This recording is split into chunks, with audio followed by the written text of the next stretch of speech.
And for more, let's go to New York City and former federal prosecutor Frederick Davis, lecturer in law at Columbia University. Thank you for speaking with us here on France 24.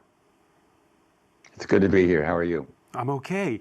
I wanted to ask you then, this is coming just days after the Justice Department said it would not cooperate with Minnesota's probe into an ICE agent's shooting of a woman, a motorist.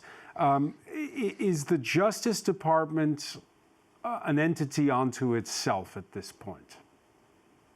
Well, look, this attack on the at the Federal Reserve is a very, very big deal. This is going to have consequences, and it pulls together two streams that we've seen under Trump. One is the independence of the Fed, and which is extremely important. Not only the American economy, but possibly the world economy really depends upon that independence being maintained. And secondly, as you point out, the Justice Department of the United States, where I happily used to work many years ago, has really become a political arm of the Trump administration. And we're seeing that constantly. We're seeing that in the really entirely made up investigations against our Attorney General here in New York, Letitia James, which has now been dismissed, the attack on former FBI agent, Director Comey, and they're just shameless, as far as I'm concerned, at coming up with pretextual bases to use the criminal justice system. When you were working at the Justice Department, did you ever get calls from the executive branch of government asking you gently to do this or that? Zero. It just never happened. Look. Let me be very candid. I'm sort of a Democrat. I mean, that's what I've been all my life. I've worked long and hard at the Justice Department, reporting to people from a completely different political party, and it just never came up. It was just not an issue whatsoever, and that's the tradition of that I grew up in, and many of my colleagues grew up in, of the independence of the criminal justice function, which is absolutely critical, and it's just disappearing before our eyes.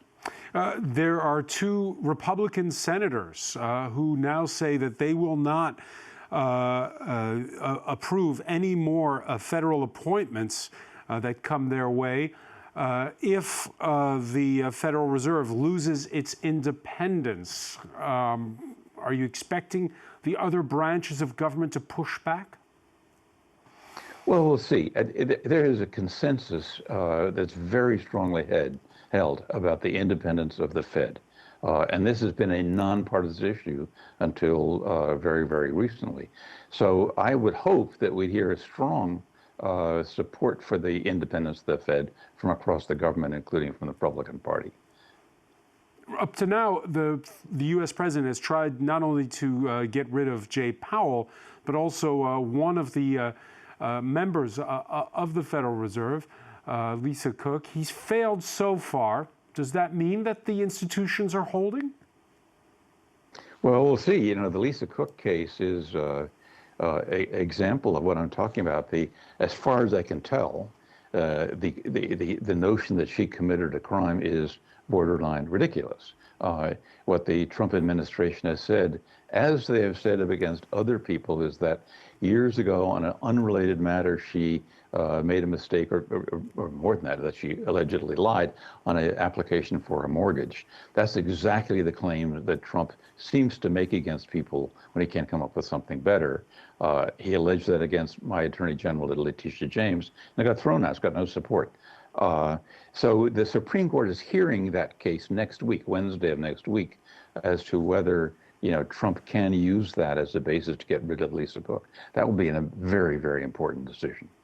Can you put the genie back in the bottle? Can faith in the U.S. Institutions, in its justice system, be restored, no matter what happens in 2026 and 2028? Look, you ask a really important question, one on which I've written and give a lot of thought. And the only honest answer is, I do not know. There's an article in today's New York Times correlating the decisions that are coming out of the federal courts against the whether or not Trump appointed the judges. Okay? That didn't used to be. It used to be that you didn't really know or care who appointed the judges because they're all independent. Now, unfortunately, there's a very strong correlation. Trump appoints judges, they back him up. What does that do? It goes to the heart of your point, namely the lack of credibility in the system. And I think it's going to take a long while, more than the mid-teams, to get that back. But is that any different from when Supreme Court justices sparred with President Roosevelt during the New Deal of the 1930s, or when a 5-4 Supreme Court refused to allow a recount in Florida in the year 2000? Well, again, you raise a good question. I don't have easy answers to that. All I can tell you is this is kind of an area where I think and work and write a lot, and I think it is different because it's so worse. It's just the position that the Trump administration is taking in the Supreme Court next week in the Cook case goes way beyond anything that Roosevelt ever would have dared raise, let alone anybody else. He's basically saying, you in the Supreme Court, stay out of this. You know, my control of the Fed is not only right, but I get to declare it's right, and you can't even issue an opinion on that. So look, I just feel very strongly that the attack we're seeing now it lacks historical precedent. Frederick Davis, so many thanks for joining us from New York. Always a pleasure. Stay with us. There's more to come. More news plus the day's business and sports.